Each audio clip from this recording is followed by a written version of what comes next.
दर्शकों, राम नाम ही परम ब्रह्म है। राम नाम वेदों के प्राण के समान है।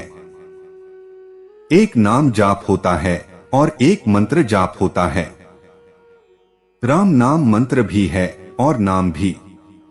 राम राम राम ऐसे नाम जाप की पुकार विधिरहित होती है। इस प्रकार भगवान को संबोधित करने का अर्थ है कि हम भगवान को पुकारे, जिससे भगवान की दृष्टि हमारी तरफ खिंच जाए। जैसे एक बच्चा अपनी माँ को पुकारता है तो उन माताओं का चित्त भी उस बच्चे की ओर आकृष्ट हो जाता है जिनके छोटे बच्चे होते हैं। पर उठकर वही माँ दौड़ेगी जिसको वह बच्चा अपनी माँ मानता है। तो दर्शकों, यह वीडियो बहुत ही ज्ञानवर्धक होने वाला है, तो वीडियो को ध्यान से और अंत तक जरूर सुनें और सच्चे दिल से कमेंट में जय श्री राम जरूर लिखें। दर्शकों, करोड़ों ब्रह्मांड भगवान के एक रोम में हैं, बसते हैं। दशरथ के घर जन्म लेने वाले भी राम है, और जो निर्गुण निराकार रूप से सब जगह रम रहे हैं, उस परमात्मा का नाम भी राम है। नाम निर्गुण ब्रह्मा और सगुण राम दोनों से बड़ा है। भगवान स्वयं नामी कहलाते हैं। भगवान परमात्मा अनामय है, अर्थात विकार रहित है। उसका न नाम है न रूप है। उनको जानने के लिए उनका नाम रखकर संबोधित किया जाता है। क्योंकि हम लोग नाम रूप में बैठे हैं, इसलिए उसे ब्रह्मा कहते हैं। जिस अनंत नित्यानंद और चिन्मय परमब्रह्म में योगी लोग रमण करते हैं, उसी राम नाम से परमब्रह्म प्रतिपादित होता है, अर्थात राम नाम ही परमब्रह्म है। अनंत नामों में मुख्य राम नाम है। भगवान के गुण आदि को लेकर कई नाम आए हैं। उनका जप किया जाए तो भगवान के गुण, प्रभाव, तत्व, लीला आदि याद आएंगे। भगवान के नामों से भगवान के चरित्र की याद आती है। भगवान के चरित्र अनंत हैं, उन चरित्र को लेकर नाम जप भी अनंत ही होगा। राम नाम में अखिल सृष्टि समाई हुई है। वाल्मीकि ने 100 करोड़ श्लोकों की रामायण बनाई, तो 100 करोड़ श्लोकों की रामायण को भगवान शंकर के आगे रख दिया, जो सदैव राम नाम जपते रहते हैं। उन्होंने उसका उपदेश पार्वती को दिया। शंकर ने रामायण के 3 विभाग कर त्रिलोक में बांट दिया। 3 लोकों को 33 करोड़ दिए तो 1 करोड़ बच गया। उसके भी 3 टुकड़े किए तो 1 लाख बच गया। उसके भी 3 टुकड़े किए तो 1000 बच गया। और उस 1000 के भी 3 भाग किए तो 100 बच गया। उसके भी 3 भाग किए 1 श्लोक बच गया। इस प्रकार 1 करोड़ श्लोकों वाली रामायण के 3 भाग करते करते 1 अनुष्टुप श्लोक बचा रह गया। 1 अनुष्टुप छंद के श्लोक में 32 अक्षर होते हैं। उसमें 10-10 करके तीनों को दे दिए तो अंत में 2 ही अक्षर बचे। भगवान शंकर ने यह 2 अक्षर रा और म अपने पास रख लिए। राम अक्षर में ही पूरी रामायण है, पूरा शास्त्र है। राम नाम वेदों के प्राण के समान है, शास्त्रों का और वर्णमाल का भी प्राण है। प्रणव को वेदों का प्राण माना जाता है। प्रणव 3 मात्रा वाल ओंकार पहले ही प्रकट हुआ। उससे त्रिपदा गायत्री बनी और उससे वेदत्रय, ऋक्, साम और यजुर ये 3 प्रमुख वेद बने। इस प्रकार ओंकार प्रणव वेदों का प्राण है। राम नाम को वेदों का प्राण माना जाता है, क्योंकि राम नाम से प्रणव होता है। जैसे प्रणव से र निकाल दो तो केवल प्रणव हो जाएगा, अर्थात ढोल हो जाएगा। ऐसे ही ओम में से म निकाल दिया जाए तो वह श्लोक का वाचक हो जाएगा। प्रणव में र और ओम में म कहना आवश्यक है, इसलिए राम नाम वेदों का प्राण भी है। नाम और रूप दोनों ईश्वर की उपाधि हैं। भगवान के नाम और रूप दोनों अनिर्वचनीय हैं, अनादि है। सुंदर शुद्ध भक्ति युक्त बुद्धि से ही इसका दिव्य अविनाशी स्वरूप जानने में आता है। राम नाम लोक और परलोक में निर्वाह करने वाला होता है। लोक में यह देने वाला चिंतामणि और परलोक में भगवत दर्शन कराने वाला है। वृक्ष में जो शक्ति है वह बीज से ही आती है।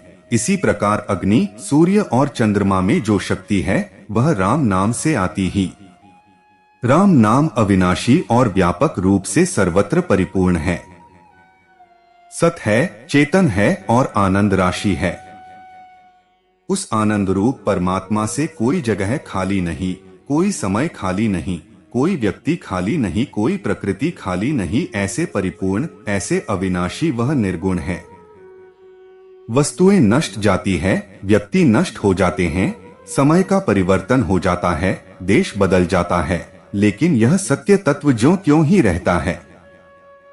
इसका विनाश नहीं होता है, इसलिए यह सत्य है। राम नाम की महिमा क्या है? जीभ वागेंद्रिय है, उससे राम राम जपने से उसमें इतनी अलौकिकता आ जाती है कि ज्ञानेंद्रिय और उसके आगे अंतकरण और अंतकारण से आगे प्रकृति और प्रकृति से अतीत परमात्मा तत्व है। उस परमात्मा तत्व को यह नाम जाना दे, ऐसी उसमें शक्ति है। राम नाम मणिदीप है, एक दीपक होता है, एक मणिदीप होता है। तेल का दिया दीपक कहलाता है, मणिदीप स्वतः प्रकाशित होती है। जो मणिदीप है वह कभी बुझती नहीं है।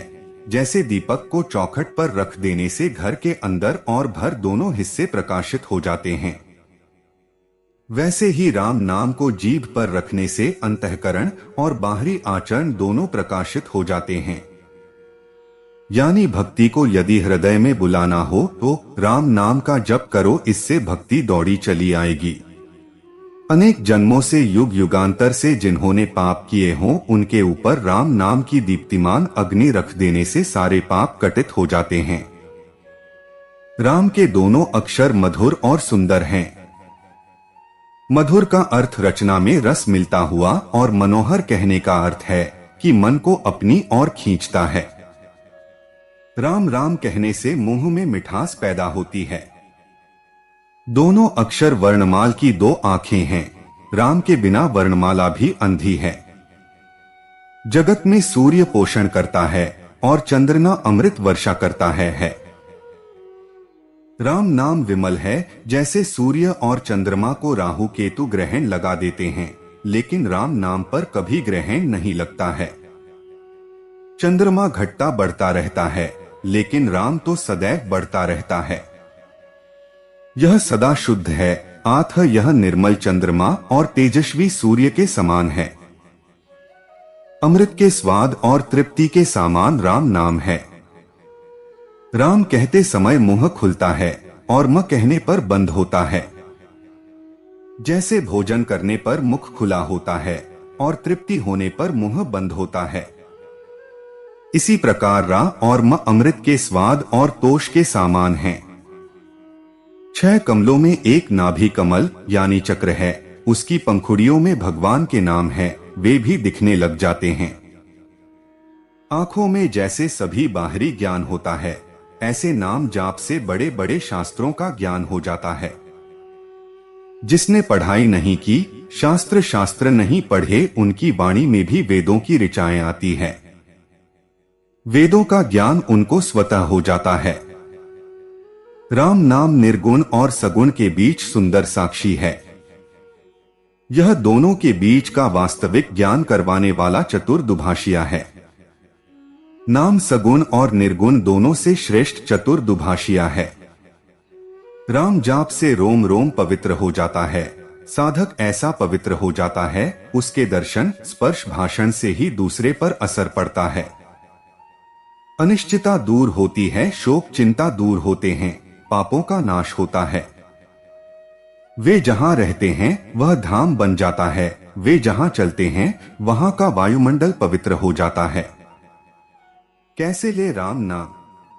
परमात्मा ने अपनी पूरी शक्ति राम नाम में रख दी है। नाम जप के लिए कोई स्थान पात्र विधि की जरूरत नहीं है।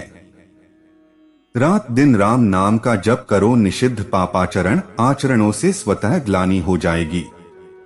अभी अंतकरण मैला है, इसलिए मलिनता अच्छी लगती है। मन के शुद्ध होने पर मैली वस्तुओं की आकांक्षा नहीं रहेगी।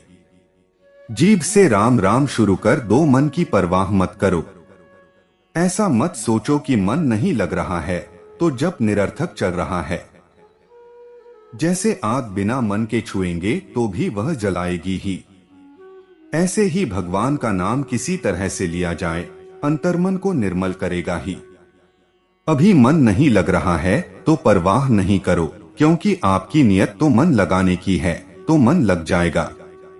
भगवान हृदय की बात देखते हैं कि यह मन लगाना चाहता है, लेकिन मन नहीं लग पा रहा है।